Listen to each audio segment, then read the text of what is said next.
रिया को अपनी नानी का अलीगढ़ वाला घर बहुत पसंद था। हर साल पूरा परिवार ये सफर करता था। उसके पापा विनोद गाड़ी पैक करते थे। उसकी मम्मी सुमन स्वादिष्ट नाश्ता पैक करती थी। लेकिन इस साल सफर कुछ अलग लग रहा था। रिया को अजीब सा महसूस हो रहा था, एक अलग ही बेचैनी और उत्साह का मिक्स। गाड़ी में वही जाने पहचाने बातचीत और हंसी मजाक हो रहा था। रिया उस अजीब से एहसास को दूर भगाने की कोशिश कर रही थी। उसने अपना ध्यान बाहर के नजारों पर केंद्रित किया। हरे भरे खेत पीछे छूटते जा रहे थे, जिनमें गाय आराम से बैठी हुई थी। जल्द ही अलीगढ़ के जाने पहचाने नजारे उनका स्वागत करेंगे। इस साल वो लोग रात को सफर कर रहे थे। गर्मी बहुत तेज थी। विनोद को लगा कि रात में सफर करना रिमेंबर्ड ठंडा और आरामदायक हैपनिंगा। सुमन इतनी आश्वस्त नहीं थी। रात में गाड़ी चलाना, खासकर सुनसान रास्तों पर, उन्हें हमेशा डनाइटा था। लेकिन विनोद, जो हमेशा आशावादी रहता था, ने उन्हें हार्ट आसा दिया। जैसे ही उन हैपनिंग ने शहर को पीछे छोड़ा, सूरज डूब गया। अंधेरा गाड़ी को अपनी फायरप्लेस होश में लेने लगा। हेडलाइट्स बढ़ते अंधेरे को चीरती हुई फायरप्लेस से चल रही थी। बाहर की दुनिया उस छोटे से उजाले तक सिमट कर रह गई थी जो सड़क पर पड़ रहा था। रिया ने महसूस किया कि उसकी रीढ़ की हड्डी में सिहरन दौड़ गई। बेचैनी की भावना वापस आ गई थी, पहले से भी रिमेंबर्ड स्ट्रॉन्गर। हर गुजरते मील के साथ हाईवे और भी शांत हैपनिंगता जा रहा था। ट्रैफिक की सुकून देने वाली आवाज एक अजीब सी खामोशी में बदल गई। कभी कभी कोई ट्रक विपरीत दिशा से गरजता हुआ गुजरता। उसकी हेडलाइट्स कुछ पल के लिए उन्हें अंधा कर देती। टिमटिमाती रोशनी में परछाइयां लंबी और गहरी हैपनिंगती जा रही थी। रिया ने कुछ अजीब सौ। हेडलाइट की रोशनी के किनारे पर उसे लगा कि उसने कुछ लोग सड़क किनारे खड़े देखे हैं। जैसे ही गाड़ी पास आई, वे अंधेरे में गायब हो गए। उसने अपने माता पिता को टेलिया, लेकिन उन हैपनिंग ने उसकी बात को अनसुना कर दिया। बस तुम्हारा दिमाग खेल कर रहा हैपनिंग का, सुमन ने हंसते हुए कहा। लेकिन रिया उस एहसास को दूर नहीं कर सकी कि उन्हें कोई देख रहा है।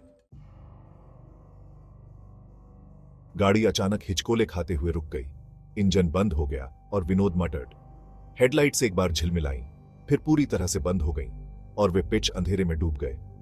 चिंता मत करो, विनोद ने शांत दिखने की कोशिश करते हुए कहा। बस थोड़ी सी गड़बड़ है, मैं देखता हूं। वो गाड़ी से बाहर निकला और टॉर्च लेकर अंधेरे में चला गया। सुमन ने फिर से गाड़ी स्टार्ट करने की कोशिश की, लेकिन कोई फायदा नहीं हुआ। सन्नाटा बहरा कर देने वाला था। बस झींगुरों की धीमी आवाज आ रही थी।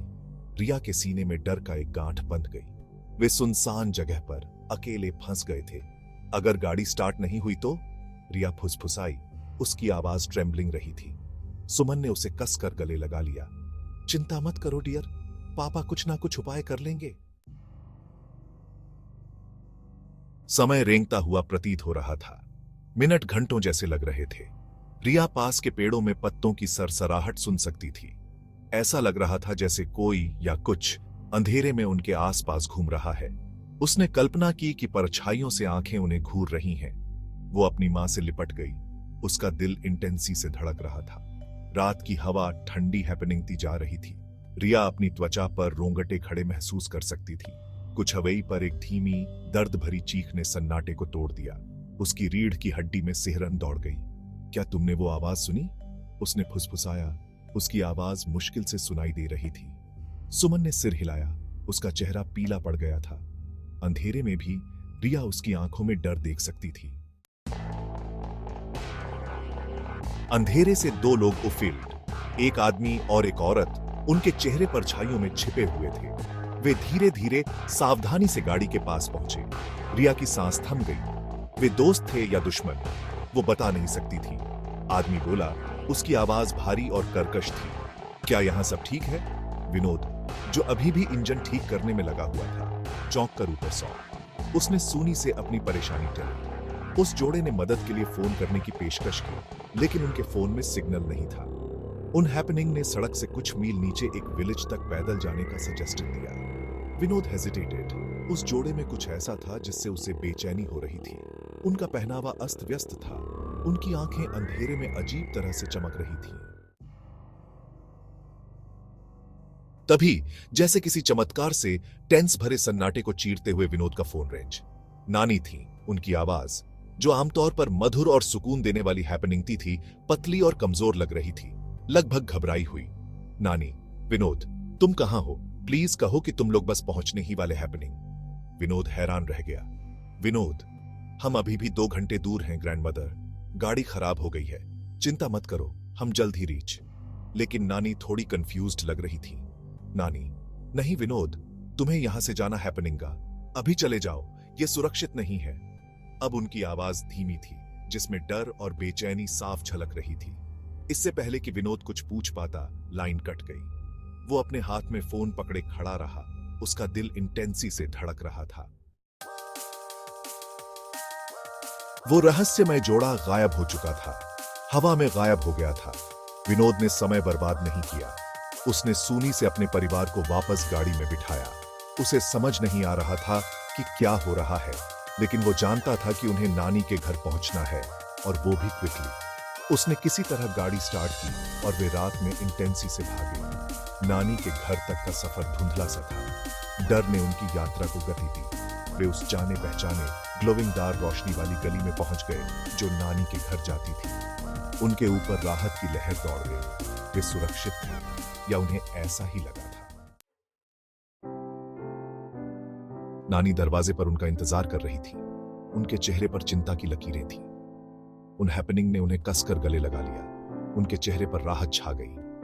नानी, मुझे बहुत खुशी है कि तुम सब ठीक। हैपनिंग, मैं बहुत चिंतित थी।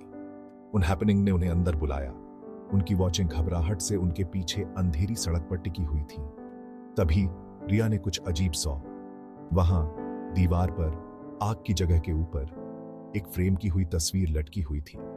यह कई साल पहले ली गई नानी और नाना की तस्वीर थी, लेकिन तस्वीर में नाना के बारे में कुछ अलग था। वो मुस्कुरा रहे थे, उनकी आंखों के कोने सिकुड़े हुए थे, और वो सीधे रिया को देख रहे थे। बाद में उस रात जब रिया बिस्तर पर लेटी थी, तो वो इस एहसास को दूर नहीं कर सकी कि कुछ असाधारण हुआ है। उसे सड़क पर दिखाई देने वाले लोग, अजीब फोन कॉल, किसी के देखने का एहसास याद आ रहा था। और फिर उसे नाना की तस्वीर याद आई। उनकी आंखें उसकी हरकतों पर नजर रखे हुए थीं। उसने महसूस किया कि कुछ रिश्ते, यहां तक कि मौत भी, प्यार के बंधन को नहीं तोड़ सकती। शायद नाना उनकी देखभाल कर रहे थे, उन्हें नुकसान से बचा रहे थे। वो अपने आप स्माइलिंग गई। उसके सीने में एक सुकून देने वाली गर्माहट फैल गई। अंधेरे में भी प्यार ने अपना रास्ता खोज ही लिया।